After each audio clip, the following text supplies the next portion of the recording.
What is up, Thrive fam? CJ Finley here again with another episode of the Thrive on Life podcast. And I am stoked today to bring Mr. Alec Alvarez onto the show. We're going to start this off real hot because Alec put out a post on LinkedIn a while back that I really jived with, and it was under the theme of always playing like the underdog. So I'm going to let him read this off to you to start off the podcast. Welcome to the show, Alec. Let's get it, my man. Before I read this, just want to say it's a pleasure and honor to be here. Thank you for having me on, my guy. Yeah, I'm excited for this conversation. Let's get it. All right, I'll start reading. All right. Always play like the underdog. My dream was to attend UT's Macomb School of Business. I was denied out of high school. Nevertheless, I was committed to my dream and wouldn't take no for an answer. I went the road less traveled. I enrolled in community college and made it my mission to get into Macombs. After countless long nights and a year of grinding, I was one of the 10% of Macombs transfer admits. Always play like the underdog.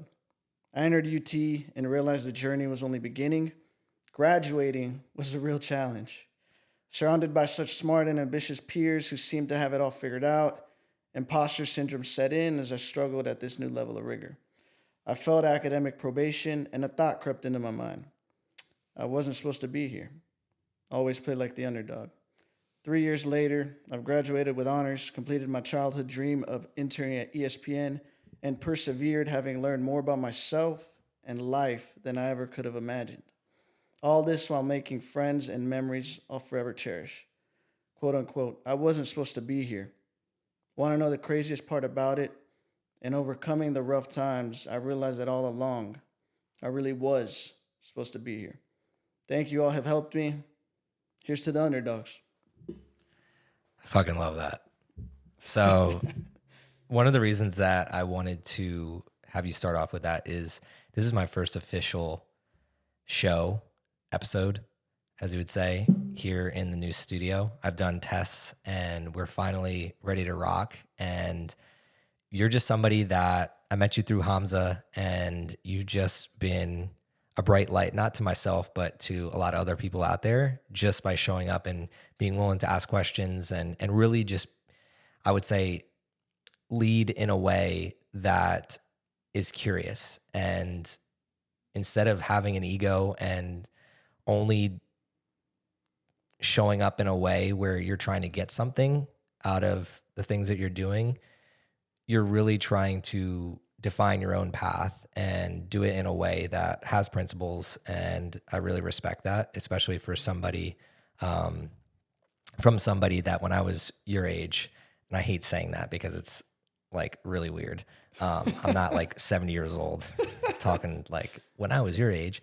But when I when I was in college and coming out of college, I was not going about the way of life that I was not going about life the way that I should have. And it's admirable to see people that when they right when they come out are going about it in an admirable way. So I just wanted to start with that and really hit on the question for me that when I saw that, it was like, why did you feel like an underdog?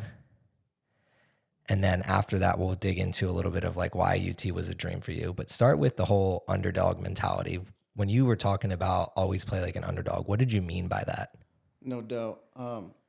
First and foremost, before I get to the underdog part, I appreciate the kind words. That's a lot to live up to. I feel like we all have, ego, and it's hard to overcome and put the ego aside to admit like, hey, I don't know a lot in this space, and I need to be inquisitive and ask questions. So I've always prided myself on being able to, say we're in a room full of people and we're all thinking the question, right? All of us, but no one wants to be the one to speak up and admit that they don't know and ask the question. I've always prided myself on, I'll be the one to raise my hand. It's easy to say like, oh, be fearless, this and that. But the fact of the matter is like, we all have an ego. We all have fear. And the thing I do is I practice my muscle. I flex my muscle of overcoming the fear. And it can be as simple as raising a hand and asking a question. And then on the part about, not trying to get things out of people, I think like in life, you should always look to give more than you gain, right? So like in our relationship, right? Let's say, the way I look at it is like, I want to give 51% and take 49% from CJ. And in aggregate, if you do that with enough people throughout the course of life, you've provided so much value to others and they provided so much value to you that even though you've given more than you've taken from everybody, in sum, you're going to benefit longer or better in the long term. But on the underdog part, man, why did I feel like an underdog? I think it goes back to childhood, man. So we're both soccer players, right? What position were you again? For the most part, like left flank, Left midfield. flank. Okay, Yeah. midfield. I could have figured out, like, speed, size. Looks like you got the touch and the vision. But so believe it or not, I played goalkeeper. So I'm 5'6". I'm not much shorter than you. And obviously for a goalkeeper, like to play at the collegiate level, you better be at least 5'11", preferably over 6 feet, right? So I was able to find ways to succeed as a goalkeeper. So my dad's 5'11". He's really like 6 feet. My brother's about 5'10", 5'11". My sister's my height, actually. So I don't know what happened with my genes, right? But it's like all the coaches are like, oh, he'll catch up to his dad's height and he'll be fine. But by the time I was like junior in high school, I was like, yeah, I'm still 5'6". Like I don't think this is going anywhere. So just it comes a lot from childhood, right? Being undersized at the goalkeeper position, learning how to adopt that mantra and mentality of I'm an underdog. I'm not as tall. I'm not as talented. I'm not as skilled, but I make up for it through grit and effort and leadership, building a bond with teammates, people I work with, and using that synergy, that chemistry to overcome and beat more talented players or teams because we work together better. So it comes partly from, on the soccer field as a kid, but it also comes from, honestly, my background with my family. Like I'm Hispanic first and foremost, mostly Mexican, got a little Puerto Rican, Boricua in me. But, aside from that, it's like growing up, and first and foremost, like I come from a wonderful family, full of love, full of awesome things, but it's also a dysfunctional family, right? Like I grew up seeing, people in and out of prison, for things that plague the Hispanic community and a lot of minority communities to this day, where it's like, things, involved in the drug game, trafficking, things of that nature. So in seeing those things as a kid, I could have let it influence me negatively. Like, oh, that's the only way of life. That's the only way you can succeed or get out. But I chose a different path. Like, even though I come from a place that may be deemed more dysfunctional, I'm not going to adopt this victimhood mentality is that like, oh, well, this is life and it can't get better. So it's a combination of, in sports on the field, the family stuff, the background I was growing up in, seeing people coming in and out of prison, dysfunctional stuff going on in the family realm, alcoholics in the family. But even with all that, there was always love and guidance and mentorship from coaches, teachers, family members, right? Like it took a village to get me to where I am today. But honestly, the other part of the underdog mentality is like in the classroom. I never struggled in class, and that was to my detriment. Like growing up, I never studied. I never did anything. I would just do well in school, and that works up to a point. And then when I got to college, it's like, you need to. You can't just show up and ace the test. You can't just show up and do well anymore. So I had to learn that. But I was never like top of the class in high school. I was always like in the middle, So that was also where the underdog mentality came from. Like never in any realm of life did I ever feel like I am the smartest, I'm the most athletic, I'm the most gifted, I'm the most articulate, I'm the most handsome. Any realm, any endeavor in life, I've never felt like I was top dog. I've always felt like I was either bottom of the pack or middle of the pack, and I closed the gap through inquisitiveness and relentlessness and effort, in all honesty. So that's a long-winded way of saying where the underdog mentality comes from. No, I like that response a lot, and it hits home more than you think, especially the size factor. And if you're talking about soccer, I wasn't even 100 pounds coming into high school, and I was the only freshman that was like practicing with the varsity team when I came in. Fortunately, when I was growing up, there was a lot of club teams around me that were really good. My town wasn't necessarily good, and my parents would drive me to the town over, and I was fortunate enough to play with some of the better kids growing up. And what that led to is when I got when I got to high school, even though I was small, I could still play with the older kids, but man, I would get my ass beat down. Like you put a hand on me and I was on the ground. And man, it fired me up so much. And eventually what that led to was I started lifting I think my junior year. But even then it was like too little too late. And when I got into my freshman year of college, to your point, the relentlessness that you have to succeed is a little bit different. Like when you're in high school, it's just like I can just show up and everything's cool. Got to college, and when you're trying to do collegiate sports and academics, it's a lot. No matter what you're doing, and I want to put that out there. No matter what your degree is, it's just a lot getting thrown at you. And for me, it was like not only a lot, but I'm also still a little bit diminutive. And I still remember after my freshman year just saying to myself, I'm going to fucking gain 20 pounds in the gym this year. Hell yeah. And it was such a microcosm. When I think back, I love the story you told because it's such a microcosm to everything else where there's seasons to life. And I still remember that winter session after my freshman year where I kind of went into hibernation and just hit the gym hard. And then the results didn't show until summer. And when we actually spring league, like I came out super hot and was able to score goals that I normally couldn't score. I just was not getting bounced off the ball like I used to. And I was like, holy shit, this is me. This is crazy, right? The reason I'm telling this and I'm kind of going down this path is that underdog mentality, me going into hibernation that winter, you don't see the results during the winter. You don't see the results in the gym. So you're kind of driving blind. What results has the underdog mentality helped you achieve in everyday life? Yeah, in everyday life, the underdog mentality has helped me achieve a number of things across like multiple spectrums of life, right? First and foremost, right? Like if we go back in time, right? Like the underdog mentality on the field that allowed me to be a passionate and very confident leader, right?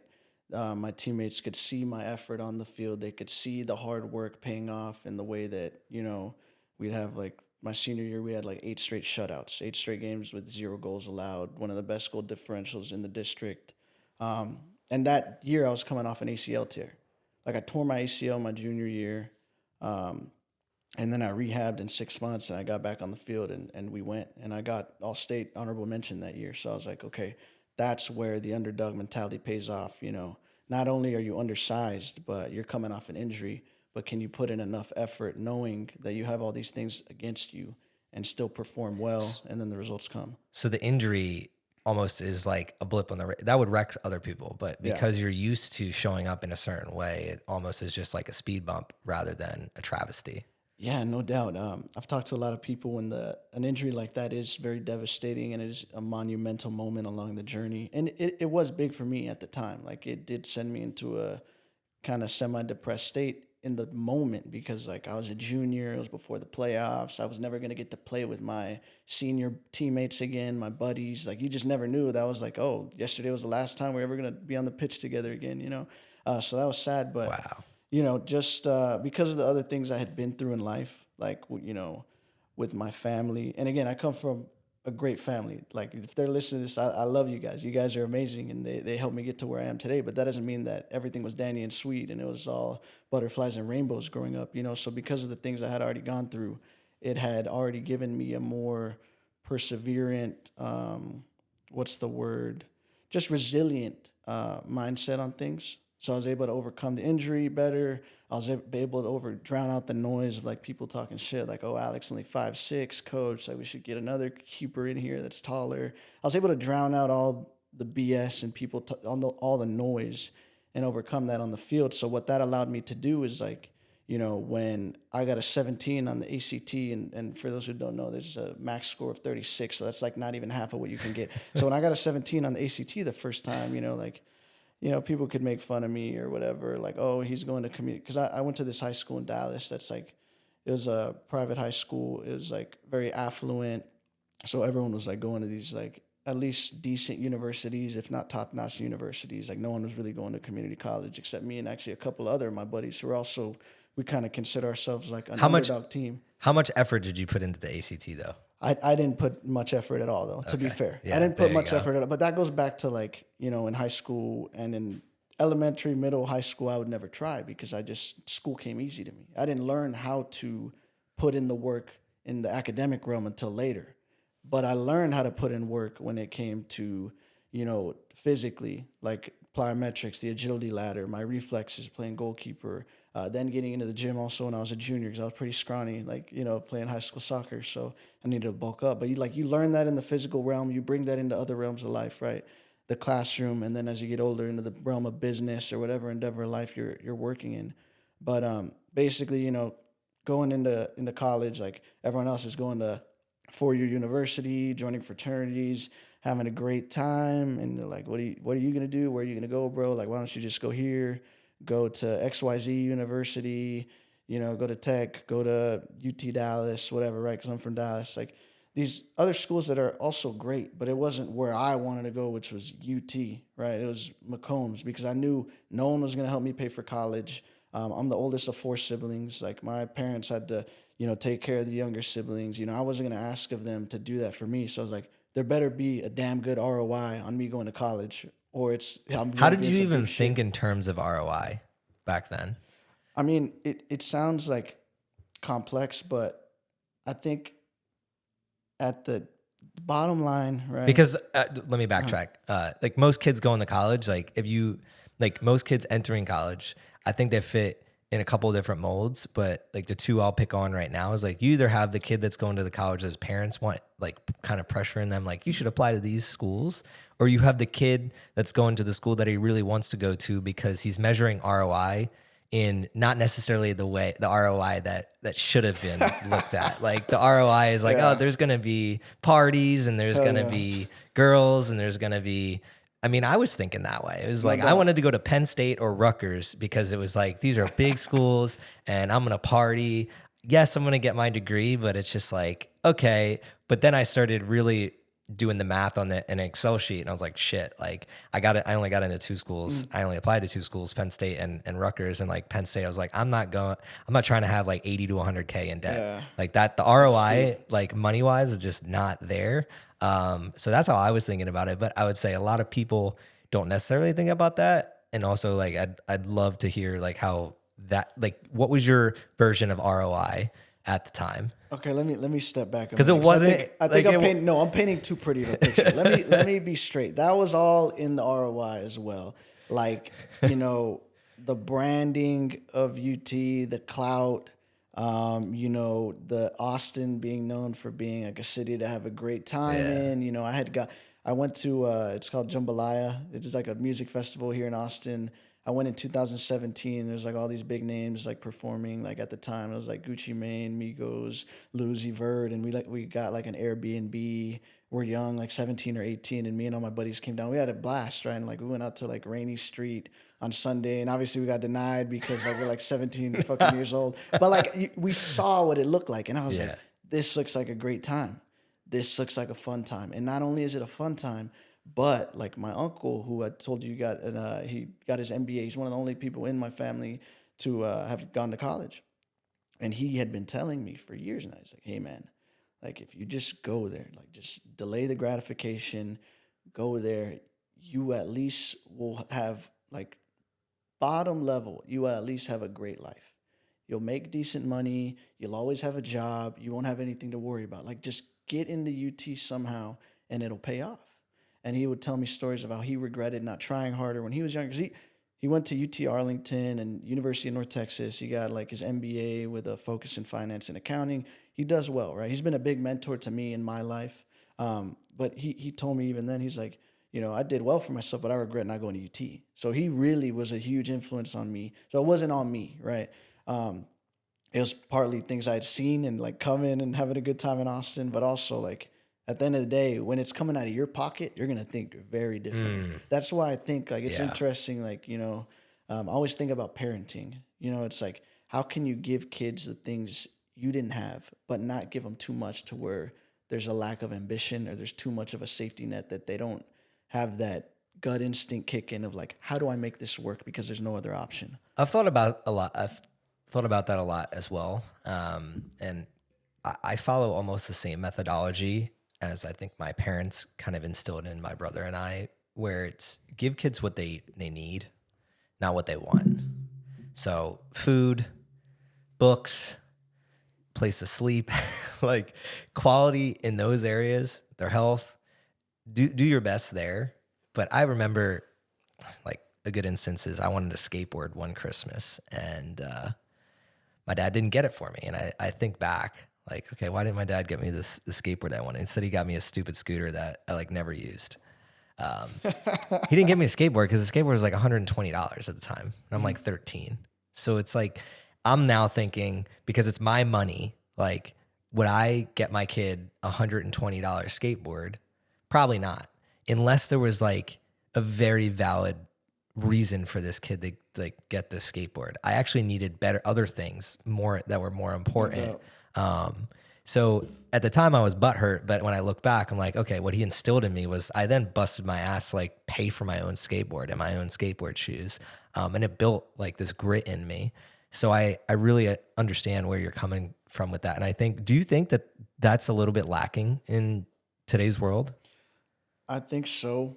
Because you went to school, I would say like in a time where when I was in school, it's crazy how fast the world has changed. Mm-hmm. Like if you go back a decade, when I was in college, like Instagram wasn't what it is. Like YouTube isn't what it is. Like the way that you go about life, like Zoom, like wasn't a thing really. So you went in a different time where access to information and things are so different. How did that like impact? Like, are people less gritty in your eyes, or like how has that shown up? I think there's like increased polarization, right? Like you have a small subset of people that are taking advantage of the information and leveraging it to learn more about what they want to do, what they can do, what resources are available for them to achieve their dreams, and they're using it to achieve their dreams. And then there's the other subset of people, which is probably the majority, unfortunately, that are like, being distracted by the monster that is social media. And it's like, it can be good or it can be bad. But what are you letting it do to you, right? So it's like, are you letting the algorithm take all of your time and you're just scrolling aimlessly, mindlessly? Or are you intentionally and purposefully like looking up information that's going to help you via podcasts like this one or stuff on YouTube, et cetera, et cetera? I think like even 5 years ago, right? When did I get to UT? I got to UT in 2018. Even in 2018, there wasn't anywhere near as much information or resources available on this type of stuff, I feel like, especially like the college stuff versus like now I'm seeing people put out a lot of content. I'm like, hey, apply for these scholarships. Hey, these are remote jobs available that are, conducive to like being while you're in school, right? So I feel like now there's like more of a democratization of all this information and resources, but I don't know, man. I feel like it's hard to say whether it's better or worse. I hate to be, I'm more of an optimist than a pessimist, but I hate to be pessimistic, but I'm a realist. And I feel like it is getting worse, honestly, like the entitlement and a lot of the things that are going on, honestly, are getting worse. I hate to say that. I think you hit the nail on the head. I think it's tough. It's tough. One, it's going to be tough to say. And like, we can't see the future. I think the word that you pinned is distraction. So many people lack the ability to stay focused. And that's where I kind of want to like shift this conversation into, okay, like you have this underdog mentality, which is great. There's probably a lot of people out there with underdog mentality, but that alone doesn't get you what you want out of life. And it can honestly hurt some people, because if you have the underdog mentality, you have this chip on your shoulder all the time, it can create and manifest into this story that you're telling yourself that nobody else out there understands me, or No doubt. nobody else gets it, or nobody else is like me. I've noticed that with myself in the past. That's how I felt. It was just like, no one understand what it's like to be me. Like, I'm working so hard and I'm doing all these things. And I think what that showed up in me um, was in a negative way, where I wasn't as inquisitive as you are, or as curious as you are, because I felt like I had to do it all myself. Just like you were like, if I'm going to pay for college, it's all on me. And then that not only built confidence, but it built a negative side to it that I worked for years to unravel. Have you experienced that at all? What's the negative side of kind of that underdog mentality that you've had? Has there been any times where you've struggled a little bit mentally with some of the things that you've tried to do or have gone through? No doubt. There's definitely negatives to like a lot of the positive mentalities or mindsets out there in life. I feel like I went to this like mindfulness practice thing. Like it was like this guided meditation, and I forget the gentleman's name, but he basically said like all these mindsets are tools that you can pick up and put down. You're sovereign. You're free to pick up and put them down as you will. So I'm not. Maybe in the past I was attached to the underdog mentality, like that's my identity, but now I know that there are drawbacks to it, right? Like, for example, if I keep telling myself, right, that I'm innately less talented or less skilled than someone else, then that's going to be a story I tell myself, and it's going to impact me in the long term. Where, like, when I got to UT, I got imposter syndrome. Like, these guys are all geniuses. I'm not. How do I close the gap, right? And that became a big stressor and pressure that negatively impacted me at the time. How did you handle that? How I handled it is the following, right? So I was studying finance like my uncle. I thought that's what I wanted to do in life. I did an internship in real estate accounting. I realized, you know what? I don't think this is for me. It's What about it was not for you?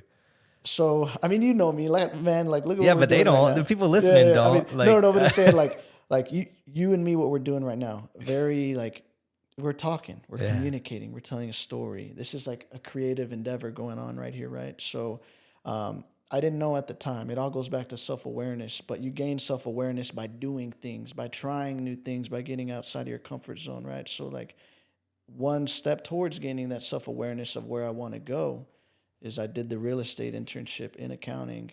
I realized like, it's kind of boring. Like this is great work. It's very interesting. It's important to know about finances and how they work, but I don't necessarily want to be the one punching stuff in the spreadsheet all day. And my supervisor at the time, her name's Peg. Peg, wonderful woman, like incredible accountant, but very reserved woman. Just like a typical accountant would be. She's awesome, like someone super cool to talk with. And now she's like retired, like but you're has a not ranch. dapping Peg up. Like, Yeah, like you're not dabbing Peg up. Peg is not like super outspoken. She would not do this, But she even told me she kind of was one of the first people to give me the confidence to go try something else because she was like, you're so people oriented, you're so communicative. You shouldn't do this. Like you would be wasting your talents that are more suited for something else. She's like, why don't you go try marketing or go try something else? So from there, I took that experience and I was like, cool. Sometimes you don't know what you want to do. You need to, but the easier answer is process of elimination. That's one experience from like, don't want to do this, boom. And then you keep going through a process of elimination through all these experiences to get closer to the life you do want to live, what you do like, right? So after that, it was like, I think that was 2019. Next summer, I got the internship with ESPN, was going to go up to New York City, the Big Apple, dream come true. Grew up watching Sports Center, wanted to be a pro athlete, didn't pan out, but hey, I can still work within the realm of sports and do that within the marketing lens. So I was going to go up to New York, COVID hits, kind of shits on the parade, whatever. I do it remotely. It was still like a great experience, met a lot of cool people. And that's like when I began the process of like, okay, here's something else that's new. I enjoyed it. I liked it more than the real estate accounting stuff. Let's keep exploring this space some more. I was like, okay, marketing is geared around revenue generation, So then I was like, okay, let's go see another revenue driving role. Let's go see what's up with like advertising sales within Hulu. So Disney owns like half of everything like on the planet. So like they own ESPN, which I didn't know at the time. And then they own Hulu as well. So then I switched to a different Disney brand, and Hulu saw ad sales. And then from there it was like, all right, boom, let's keep going down the sales route, see what it's like. Went to work at B2B sales at AT&T. It was like, this is not for me, but you learn a lot of valuable lessons through doing the shit you don't like. Like, dude, they were having us like bust out cold calls, Yeah, bro. like an MF, like sending all this outreach. You learn How many to cold build calls you funnel. do a day? I was supposed to be doing probably like upwards of at least 30. Was I doing that? No, but Dude, I was doing 100 a day. yeah, my respects to you, 100. bro. My respects to you. What was that like, dude? That's grueling, I'd imagine. Exhausting. Yeah, so much so that like I quit after 3 months. Oh, yeah, I don't blame you, dude. I mean, my respect to people who do that. I think People that do it to win, Jesus. I mean, I think there's also something to be said about like if it was something that I was passionate about selling, no doubt. I think it would have been easier 100%. to show up every day. But I just like didn't believe in what I was providing. I didn't believe in that service. Yeah. I believed it was an outdated service. So that's where I was at conflict where I started thinking there's a better way to do this. And like, why are we doing this way? And as soon as that creeped in, that's when I was like, I can't show up to a job where I think there's a better way and they're not letting me do it my way. Absolutely, man. And that was it for me too. It's like, I don't care about telecommunications. I'm not passionate about this. I'm not interested in it. I'm not going to look into this when I'm outside of work. You know what I mean? And I think there's an immense value to being passionate about something, because instead of like putting all your time and effort into selling something that you don't care about, you're not going to close deals that way. Like those deals that are on the edge of like, them buying or not, you're not going to have the extra oomph to like push them to buy, because you don't have that inner belief deep inside, and you can't, that's going to communicate across to them. So I feel like what you're doing now, right? Like you're able to take those like 3 months of like grueling sales work, but use that knowledge and wisdom to be able to sell people on the idea of thriving on life, of, partnerships with brands that align with Thrive's mission, right? So I feel like that's where the value comes in. Like the stuff I learned during those 6 months at AT&T, I'm now able to apply to different things, right? Like now, whereas like, sending all these emails would have been an exhausting task for me to do, or doing all these calls in a single day would have been exhausting. Now, like I've built my endurance up to doing that because I did it with something I hated. So I think there's a lot of value in doing things that suck for a little bit to at least learn from it and cross it off your list. Because like even now, right, like I'm more evolved in my career journey of like, now I know that like sports is an industry that, I want to go into within more like the creative storytelling and marketing realm, right? But even then it's like, I don't have all the answers, but I'm way closer than I was years ago. And that's why the Thrive message resonates with me so much. It's because, Thrive is about being self-aware and asking yourself the deep, tough questions that we don't want to ask ourselves. Like, what do I really want out of this life? Who am I really? Where do I want to go? Those are tough questions to ask, especially when you're in your early 20s, like I am. Well, now I'm more like mid-20s. Time flies. It's crazy. But anyways, either way, it's like, the sooner you ask yourself those questions and start figuring out where you want to go, the closer you are to thriving in life. You know what I mean? You hit the nail on the head with the process of elimination. It's way easier to know what we don't want to do than it is like what we truly want to do deep down. When you're younger, you just haven't had enough experiences, and especially if you come from, grew up in a small town. Like I didn't know shit about shit. And then going back to school is easy. Like you think you know everything because you're not really putting in that much effort. And it's funny, we just moved into this house and we're like going through all this storage and stuff.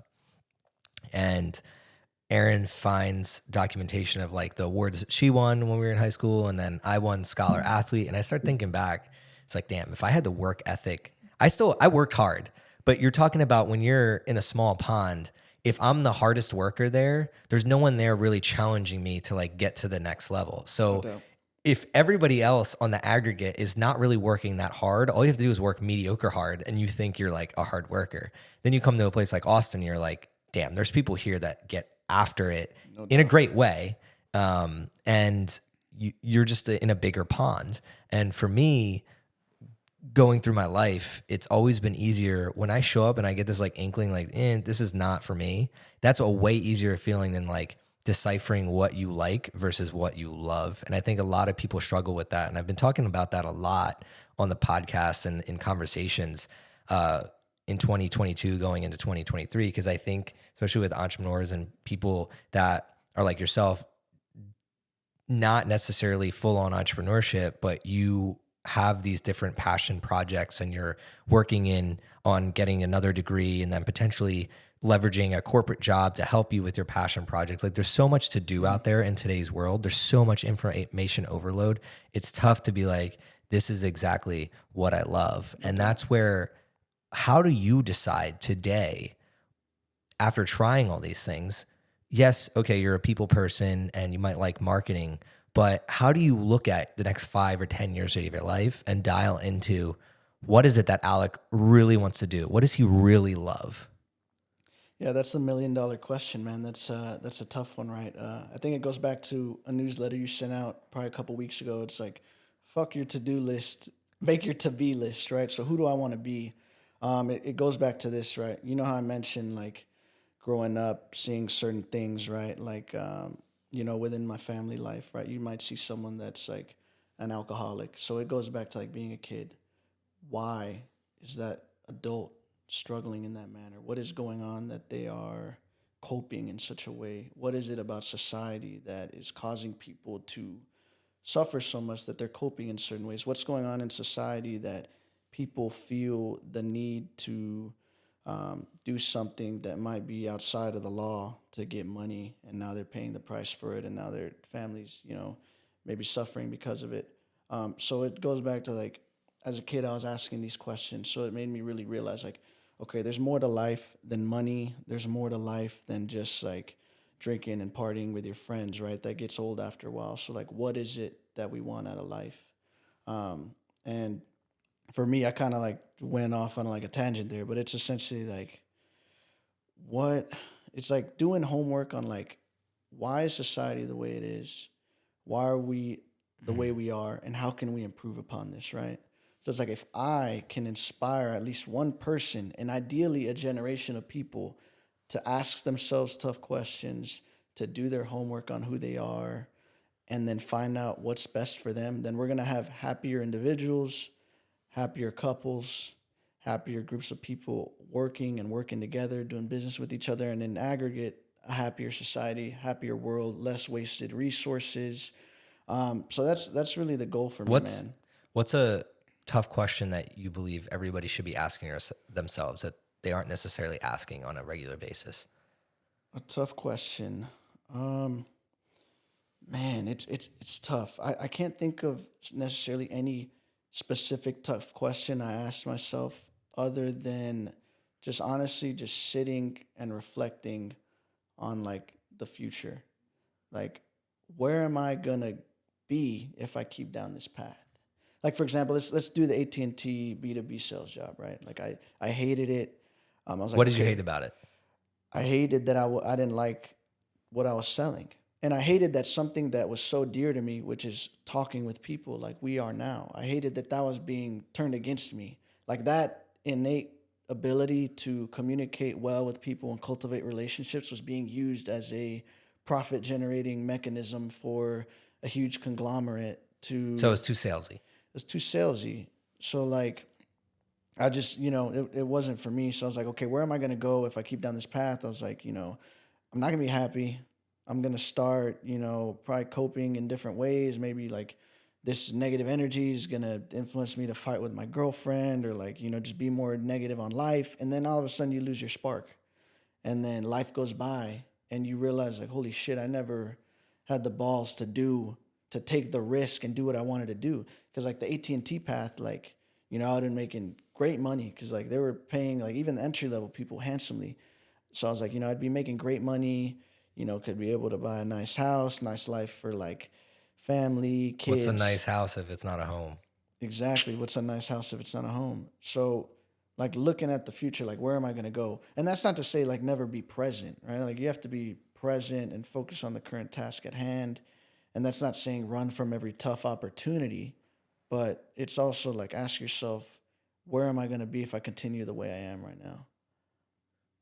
Where am I going to go if I continue the way I am right now? And that's so relevant to me right now with Aaron and I's child going to be coming to this earth in the physical realm outside of Rebelli in the next 3 months.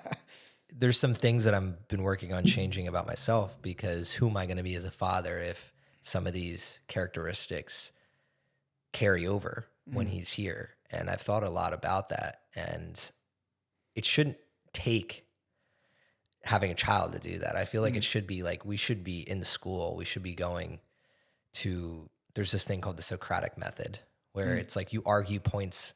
You have two sides. And like a lot of times it's you're arguing a point that you don't even believe in, but it teaches you how to be on the other side of the equation. So if you're in a relationship, it teaches you as a male how to be on the side of the female and vice versa. And there's a lot of positives to it. It started back in the philosophical times when really there wasn't much else to do on a day-to-day basis besides talk and communicate to each other and argue over ideas, right? Rather than being like, this is the way things are, like people are doing today. And it's just like, if you're not on my side, fuck you.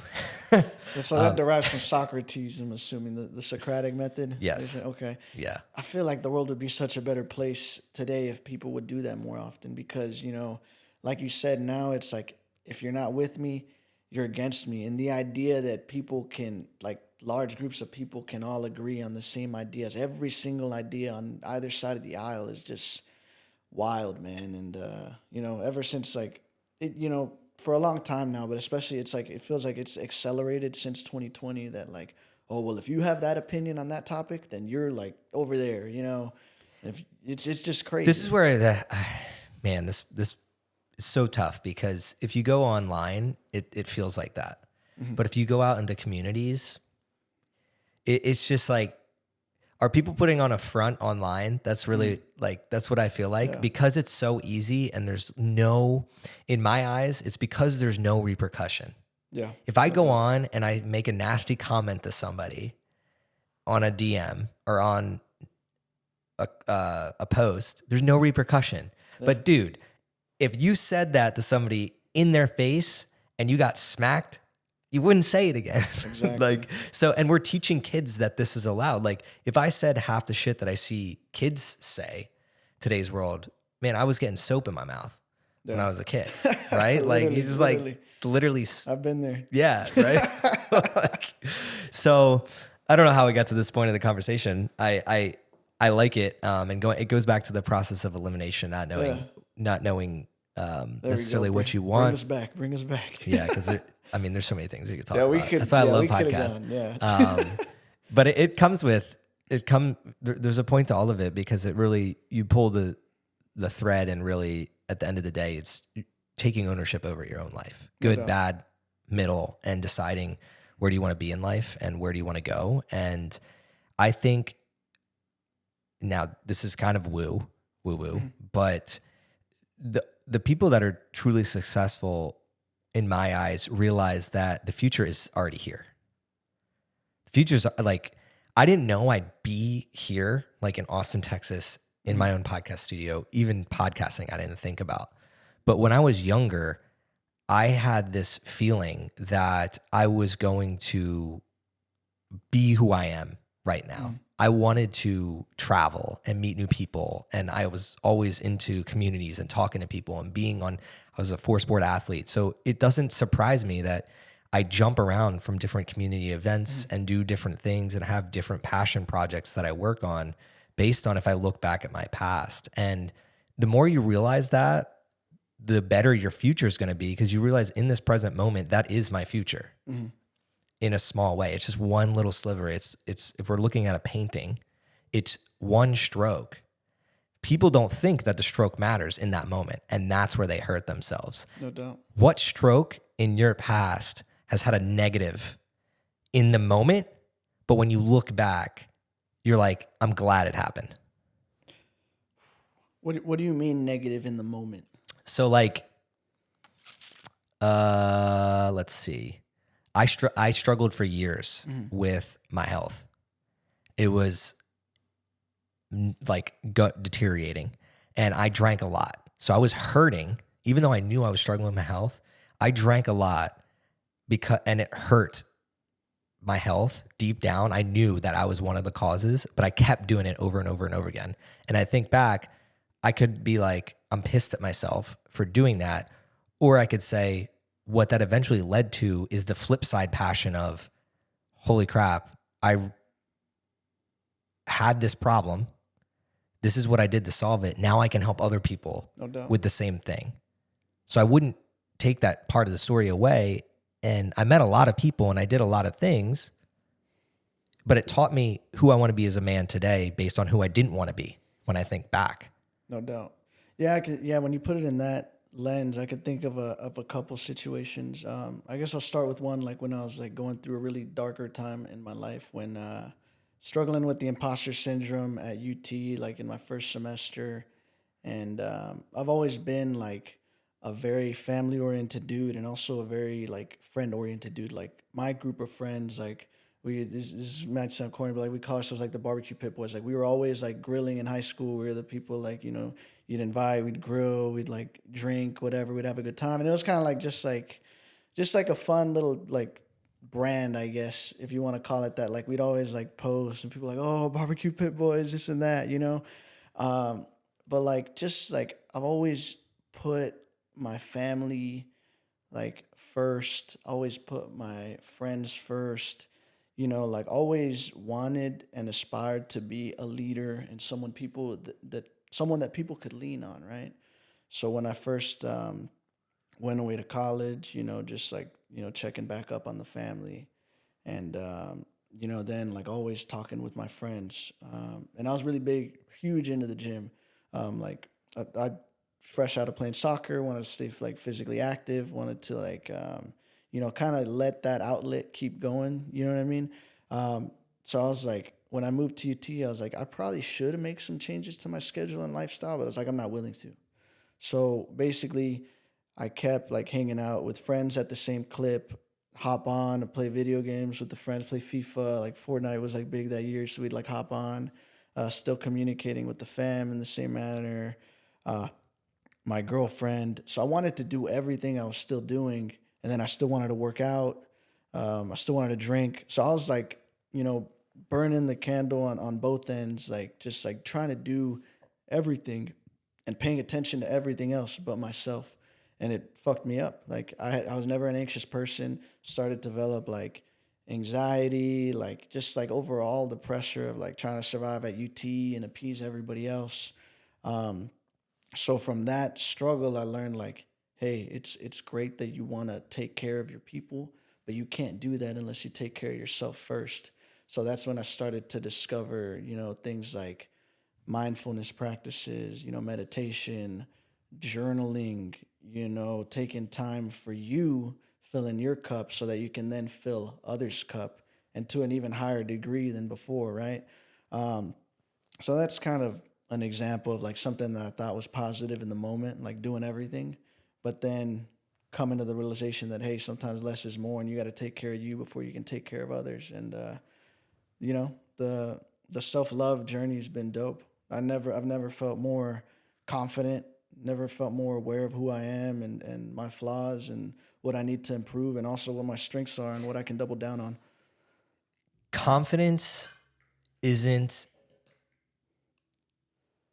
what people make it out to be. Being confident in my eyes isn't showing up somewhere in a way that's like, I can do this and I'm going to get this done. To me, being confident is showing up and being, here's what's going to hold me back from doing these things. And I don't care. I'm still going to show up anyway. And I'm going to work at 1% getting better in those ways. I think that goes hand in hand with courage because it takes courage to even look in the mirror and say, here's where I'm flawed and here's where I need to do better. And that's so hard to do when you're going into college. And I want to say it's also so hard to do when you get your first job or any job that you've had, because no matter who's listening out there, whether you're in your 20s, 30s, 40s, we all have the pressure to show up for friends, family, our job, pulling at us at all times. what I learned over the years is you want to surround yourself with people that if you were to ghost for a couple months to work on yourself, they're supporting you and pushing you forward. They're not tugging on you and saying, where are you? Why aren't you helping me?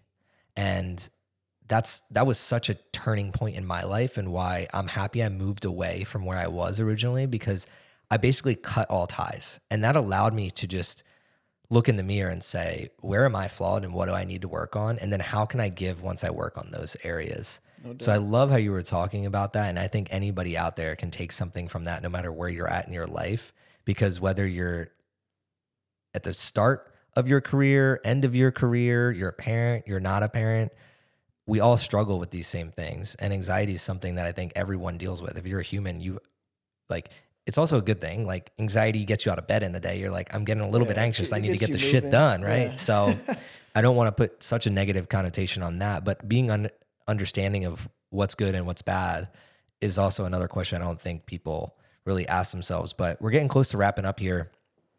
And I have one last question before we get into like our wrap up. I was listening to one of your podcasts. So Alec has his own show called The Smart Alec Show. I like that. Yes, sir. It's awesome. But you mentioned this one statement just like hit me like a ton of bricks, because again, it's so relatable and so many people can understand this if they apply it. You have to have skin in the game to learn it. Mm. What did you mean by that? And then how do people apply it to their own lives here in 2023?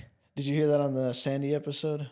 Yeah. So we're talking about it in the financial sense, right? Like Sandy Leeds is like one of my finance professors that I had at UT, and like very respected dude. But what I loved about him, he was just like a very chill dude. Like, he's a very accomplished dude, but he's like, just call me Sandy. Like, don't, like, some people are like, oh, call me Dr. Finley. I've worked X amount of years. Like, I've worked 1 billion years to get my PhD. You're going to call me doctor. He's like, fuck all that. Just, I'm Sandy. Like, who cares? So he's very chill. But we were talking about how, like, you don't really learn in the finance world. Like, if you're trading stocks or whatever, you need to have skin in the game. Like, it can't be fake money. It can't be paper money. It's got to be real, legit money, your hard-earned money, so you can feel the roller coaster of emotions and what it's like to manage it. But where that comes into play in the real world is like you putting yourself out there, right? Like, it's not easy to record a podcast and put your thoughts out there. Like, what seems like for eternity, right? Like, you've had podcast episodes that have been up for years, and you probably keep them up for maybe the rest of your life, right? And they'll probably outlive you, and someone will hit play on them, right? And hopefully be impacted. That's the goal. But it's scary to put yourself out there so openly and so vulnerably. And that's essentially the skin in the game. Like, how can you be your authentic self, be vulnerable, be open to looking like a dumbass? Like it's just like dancing, right? Like, if you want to learn how to dance, you might have to look stupid a time or two. Like, growing up, like, I spoke a little Spanish, but now I speak a lot more Spanish because I was willing to sound like a dumbass enough times speaking it so that I could get corrected and learn how to speak it better. And same thing with anything. You just have to be willing to put skin into the game, invest in yourself, invest in your business. Yeah, you might get burned, but the lessons, you have to value the lessons as something different. Like, it's very easy to value things in terms of money. Like, oh, I lost X amount of dollars on that venture. But really, it's like, what was the knowledge and wisdom gained from burning that money on that venture that you're now going to apply to the next thing in life, whether it be your marriage or your parenting style with your kids or your next business, right? It's like the lessons don't have to be just lessons in that realm of life. It can be a lesson applied to another area of life. So many lessons on the field, I'm sure, that we've both learned on the soccer field that we apply in other areas of life, Thank you for explaining that, and I liked that explanation a lot, and I'm going to piggyback off of it because it was an episode with a teacher, and one of the things I struggled with growing up was I was a rambunctious and rebellious kid, and a lot of it came from I didn't trust other people because I didn't believe they had skin in the game. I didn't like people telling me what to do when I was like, you don't even do this yourself. So how are you going to tell me how to do this thing? And that's where, in this world of information overload, what I want to convey to people is your best bet of thriving on life is looking in the mirror and one, asking yourself, where do you really have skin in the game? And if you don't, you need to put 2 feet in and get in the game. So it's like, okay, it's the new year. Everybody wants to go to the gym. But like, what does it look like to really have the skin in the game to go to the gym? In my eyes, it's hire a coach. Yeah. It's like invest in the fitness gear so that you feel good. You look good, you feel good, you feel good, you play good, they pay good. That's the saying, yeah. right? So really go 2 feet in and get your skin in the game. You're going to see results. You mentioned the financial one. And I think what's really lacking in today's world is the relationship skin in the game. Because of the swiping and everything that's going on there, I can literally not have to put skin in the game because I just want a little cherry. I don't want the full thing. But the problem I have is like, that's fine if that's what you say you want. But there's a lot of people out there that are like, I want the perfect person that matches me, male or female, but I'm not willing to really put the skin in the game of, okay, I'm going to hold myself to the highest standard and then I'm going to attract that person. So when I think of skin in the game, I really loved how you said that on that podcast, because what it really made me feel is, one, I built more trust in that conversation with Sandy, because I was like, this conversation, I kind of want to listen to this guy and his advice, because he also talked about college and how like, he mentioned something that hit so well with me. Oh, he was like, he literally word for word was like, they go and they tell him that they like math and science or something like that. And that's the degree that they're going to get. Yeah. Like, and that hit home with my story. Like literally I went to the counselor and they were like, you're good at math and science. You should be an engineer. But when I think back, I'm just like, how is that guy qualified to understand my life and know he had no skin in the game? No doubt. For my life? Like what he told me didn't matter. Like there was no repercussion if he told me one thing or the other. And that's where anyone listening to this, even on my own episode, when I talk about things, call me out. If you don't think I have skin in the game to talk about these conversations or these topics, like call me out. Like you should be believing in people that have a skin in the game. And I really appreciate that. That's a sentiment that you were bringing to your podcast and your show and to other people out there, because I think it's such an undervalued concept that we don't grow, because you see a teacher and you're like, oh, hail teacher. Like, you know everything. Or like parents, like I love my parents too, but some of the things they told me, like 180 degrees of what the reality was. Right. No doubt. I know we're moving towards wrapping up, but I want to mention this as well. Like, I heard this on a Casey Neistat, like how I built this episode a while back as well. But it's something that has resonated with me since I was a kid. It's like, as a kid, I did admire like, celebrities or athletes, whatever, but like other people like freak out, fanboy out about them. And I'm like, they're just a person like us. Like, what is special about them? They have achieved a level of greatness that maybe I could achieve or you could achieve, right? We already did achieve it. Exactly. That's the thing. The future's here. The future's here. So it's like, where was I going with this? Skin in the game. Sorry, I cut you off. No, you're good. No, you're good. Where was I going with this? What was it you mentioned before, like right before I started talking? So it was like relationships, and then you're talking about pedestals, right? Yeah, like, putting people on pedestals. Yeah, there's a danger to putting people on pedestals, man. Like whether it's like a teacher, right? Like assuming that they know it all, or a lot of people. It can be like in the religious community, like a priest assuming that they know it all. Or even just any person in life, like your parents, right? We all love our parents to death. We're all appreciative of all the sacrifices they've made for us. That's part of the reason why I go so hard in trying to find a realm of life that I'm passionate about and can succeed in and provide value to others. Because it's like, what was all their sacrifice for? My family's sacrifice for? Exactly. There's a lot of value in working a job that you hate. It might be the B2B sales. It might be hanging drywall. It might be pouring construction. There's a lot of value in all that those guys go to work and they don't necessarily want to be doing that, but they go and they go hard every day. But so their kids can have a chance to do something else, right? So it's like, I have a chance to do something I'm passionate about. Why would I not go for it, right? But that's an aside. It's like just be careful who you put on a pedestal, because they're human. They don't know all the answers as well. Question the things you're hearing from your parents, from your peers, from your teachers. Question things for yourself. Like I love your story because you talk about how the traditional medical system, like you couldn't find the answers that you needed by going to the doctor, and that resonated with me because I had some weird pain in my left side, and I was hitting the gym hard and drinking all this protein and all these supplements and going hard. So like what people idealize as healthy was actually causing me a pain that I had to then go figure out on my own without the doctor's help, because I would go and they'd do like an x-ray, like, oh, nothing wrong, sonogram, nothing wrong, doing these tests, nothing wrong. Like you're crazy. Like I'm not crazy. I'm in pain every day. So like do your own homework, ask questions. Don't put people on a pedestal to the point where you're willing to believe anything they say. You should do your own due diligence and your own research. And the people who are willing to ask the tough questions and willing to tell you the truth to your face, regardless of how you're going to feel about it, those are the people you want in your corner.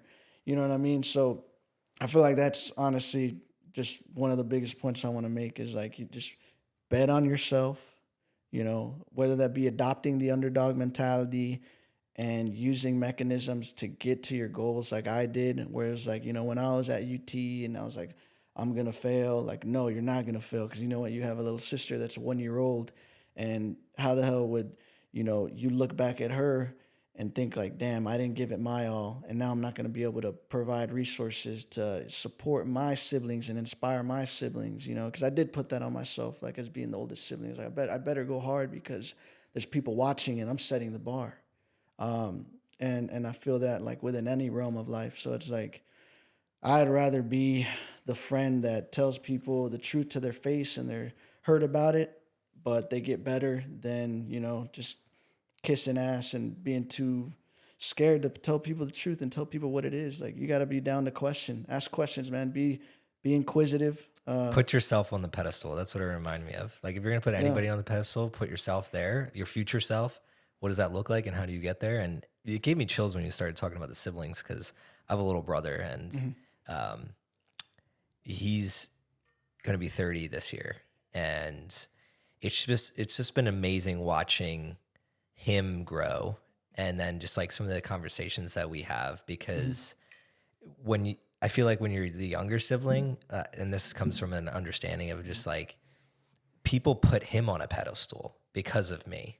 Because of my actions, like when you're the older one, like you don't get, we're in our head more. Yeah. I think we're in our head of like who we got to be and what do we got to do to prove ourselves. And then for them, it's just like the comparison syndrome and the pedestal that gets set for them. And I noticed that over the course of his life, especially when we played.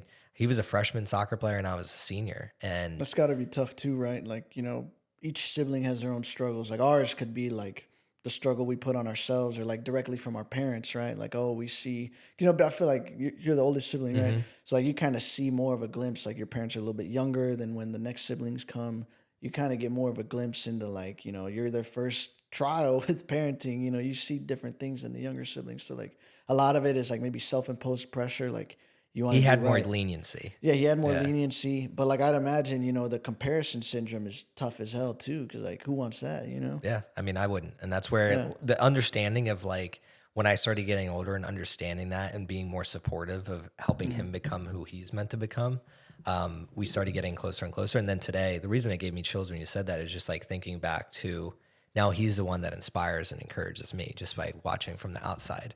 And that I think is one of the most fulfilling feelings that I've ever had. And it started with, I'm not one that has put people on the pedestal. I've just been always like putting myself on that pedestal. Who do I need to become? And then trying to encourage and inspire other people to do the same for themselves. And that's where Thrive on Life was birthed. And I'm just happy to have guests like you come on and really spread wisdom and encouragement and inspire other people to do the same thing. But this has been an amazing conversation, Alec. I appreciate your time, and going to wrap up the same way that we always do. So if people love this conversation and they wanted to get in contact with you, how do they do so? You can find me on any platform available. Instagram at Real Smart Alec, Twitter, same thing.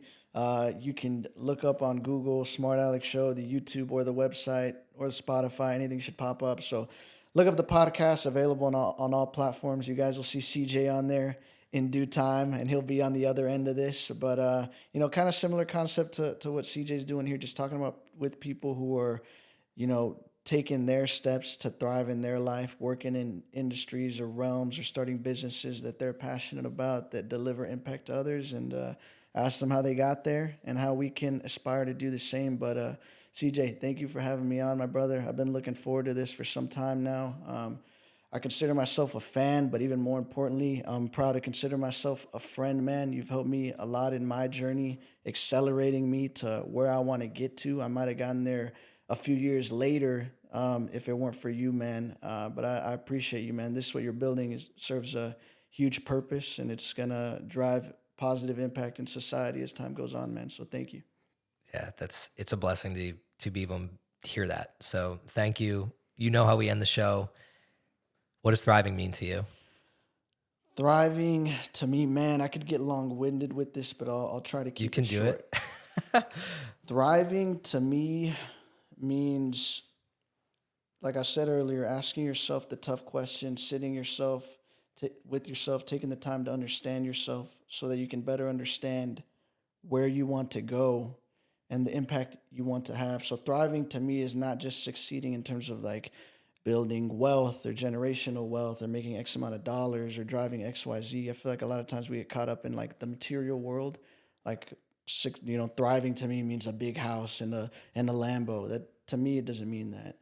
It means, am I able to accumulate enough to provide my loved ones with at least a safety net and support and something to aspire to? And am I able to leave a legacy that outlasts me, right? Am I able to live my life to where I'm happy and healthy and successful in the short term in my several goals, whether it be like business or personal or relationship or like fun stuff like traveling? Am I able to thrive in the short term in a way that's sustainable to thrive in the long term? Across all these various spectrums of life. So that's honestly what thriving means to me. So like meditating, journaling, which I've been slacking on because I've just been getting like bent over by work and school lately, but it's no excuse, right? It means like physical health, right? Like getting more into sauna, ice bath, working out, getting more into like being holistically healthy, not just like, oh, I want to be jacked so I can pick up chicks or so I can like post on IG and like, girls slide in the DMs and dudes be envious of me and I can just go fuck people up on the soccer field. It's not about that. It's just about like legitimately being healthy. So I'm in the perfect state of mind or the best state of mind to then communicate better, succeed better in business, succeed better in mentoring my family members or people that are coming next. It's just like holistically in all areas of life, doing your best to sustainably for the long term thrive. I like the long-winded answer because it's more of a feeling than it is a definition. It's hard to define. And that's why I ask every person. Every person has a different viewpoint on it and has a different belief. And one of the main reasons that I podcast is to showcase that we're allowed to have different beliefs and that's how we get better. So I appreciate you and that answer. It really just showcases that there's so many areas in your life that when you look back, you can either be just surviving or you can be thriving. Yeah. There's not just one definition. And at the end of every episode, I think of kind of the main takeaway for me from the conversation. And from this one, for you specifically, I think you do a good job. And the underdog story is like, what you see isn't who you have to be and become. And I think for you represent this as just like when you're talking about when you were growing up, the things that you were seeing weren't necessarily the same things that other people see when they grow up. But that doesn't dictate your outcome. It doesn't dictate who you have to be. And I think too many of us, no matter what you're seeing in life, allow what we see to dictate who we are being. Yeah. So if we see somebody else doing something, we then allow ourselves to do that thing because we're like, they're doing it. They're slacking, so I can do it. Exactly. You gotta branch out from your environment. You don't have to be a product of just your small environment that you grew up in. You can have the courage to go shake that dude's hand and go say what's up. Like for example, it could have been easy for me to have ignored Hamza on LinkedIn when he DM'd me. And shout out Hamza. Like he kind of got us right here, right now.